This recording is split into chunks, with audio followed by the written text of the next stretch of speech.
There's a lot to cover today, so let's jump right in. We've got a long cold front that is making its way toward us, and ahead of it, a big warm-up is in store. Take a look at these temperatures and how they shift over the next few days. The warmth is going to build significantly before that front moves in, setting the stage for a collision of air masses that could lead to some severe storms.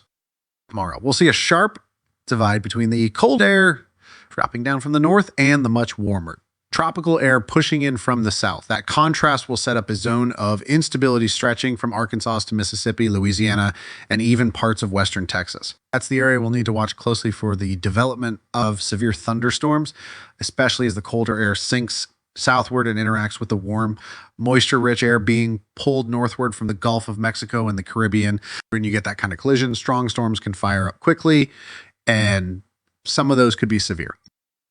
As we move into the weekend, by Saturday morning, the long cold front will be stretched all the way across the southern United States. Behind it, we'll see cooler air filtering in, but this particular front won't make it too far south. It's not the same setup as the one we had with the southern snow event a little while ago, where cold air pushed much farther south than usual. This time around, the front will eventually lift away rather quickly, and once we move into next week, another surge of warmth is on the way. In fact, we've already been in a warming trend, and that will continue into next week with an even bigger warm-up taking shape. Before we get into the details, hit the subscribe button, like this video, and leave your thoughts in the comments. Thank you for your support. That warming trend, however, doesn't just mean milder temperatures.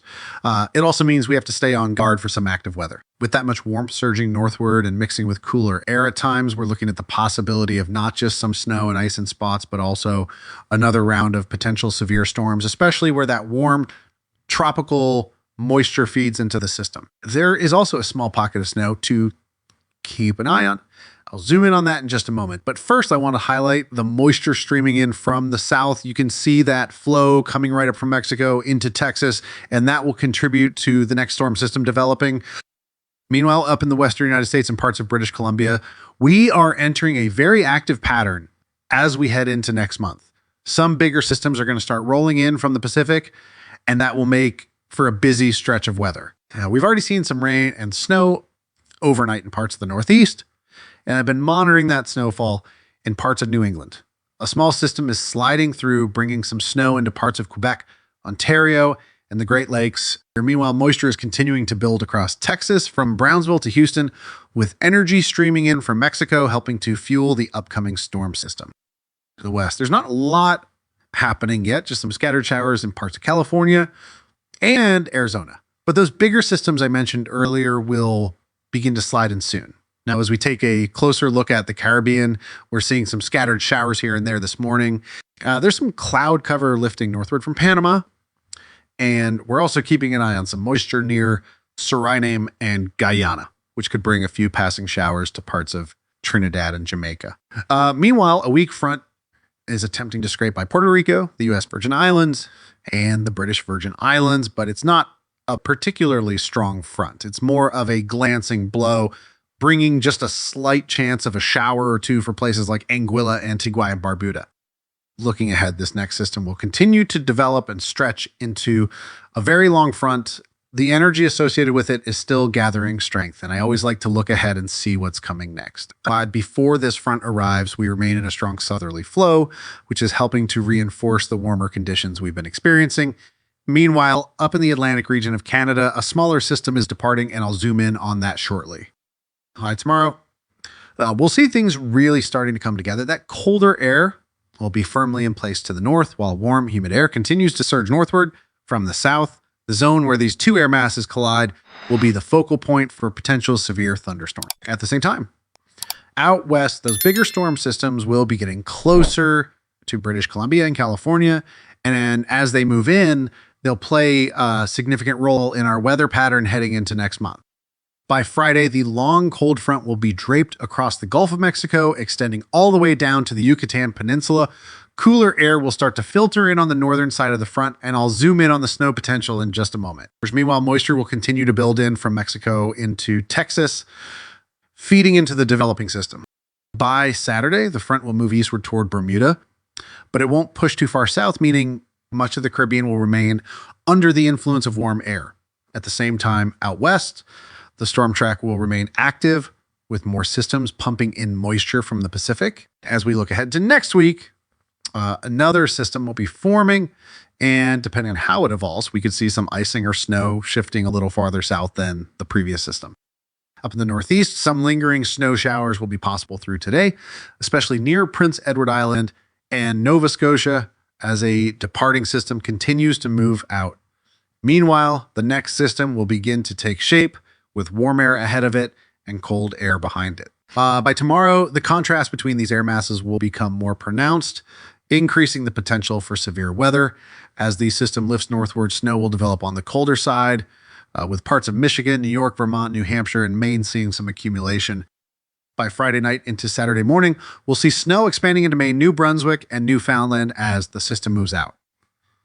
At that point, our attention will shift back to the west, where the next system will be taking shape.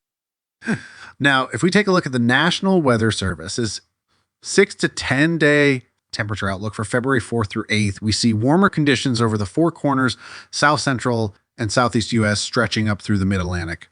We also have cold air diving down the west and moving into the northern plains and Midwest. As for precipitation, activity is on the rise.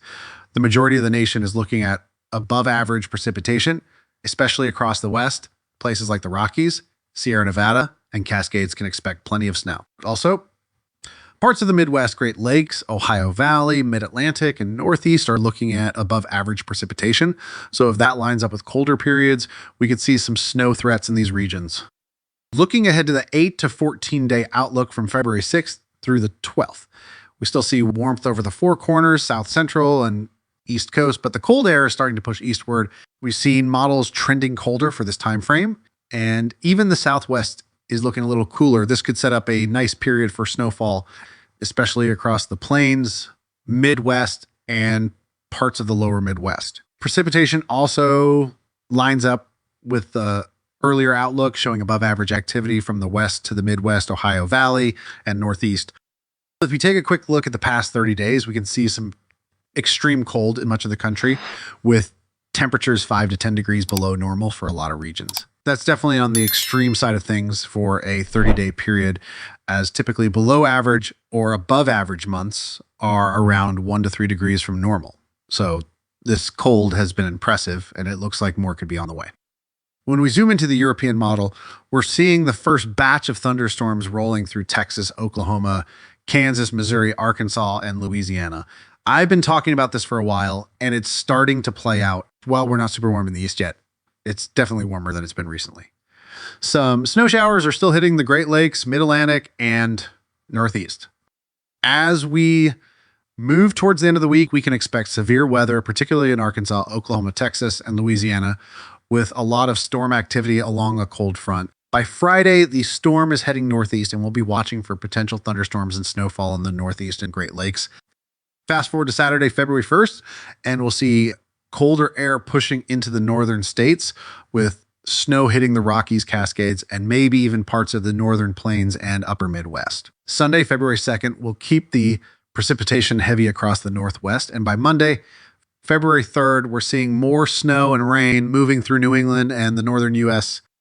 By Tuesday, February 4th, we should see a low pressure system forming over the Midwest, which will likely bring some thunderstorms and mixed precipitation across parts of the southern plains, especially in Texas and Oklahoma. This storm will develop as it moves northward, bringing plenty of snow and rain to various parts of the country. From February 6th on, February 6th on, we could be looking at a pretty substantial low pressure system forming in the Midwest, bringing snow to the upper Midwest and Northeast. Snowfall could be heavy across the Great Lakes and into the Northeast as this system progresses. By Friday, February 7th, this could evolve into a massive low pressure system with even heavier snowfall in the Great Lakes and Northeast. We're definitely looking at a back and forth pattern here with some warmer days followed by colder air, and the potential for snowfall is definitely there. Looking at total precipitation, both models show substantial snowfall out west, particularly for the major mountain ranges. In the Midwest and Northeast, the European model is forecasting 1 to 2 feet of snow in areas like the Great Lakes, upper Midwest, and northern plains. So multiple moderate snowstorms are expected to add up. Overall, the temperature pattern will stay a bit tricky with a mix of warm and cold days. We'll see some colder air pushing in, especially in the east. And we're seeing a warm up now. Those cold days are still in the forecast. It's definitely a pattern worth keeping an eye on if you're hoping for snow or trying to prepare for more cold weather. So that's a wrap for today's forecast. Be sure to subscribe, hit that bell icon for daily notifications, and like the video if you found this update helpful. Drop any questions or comments below, and I'll see you in the next video.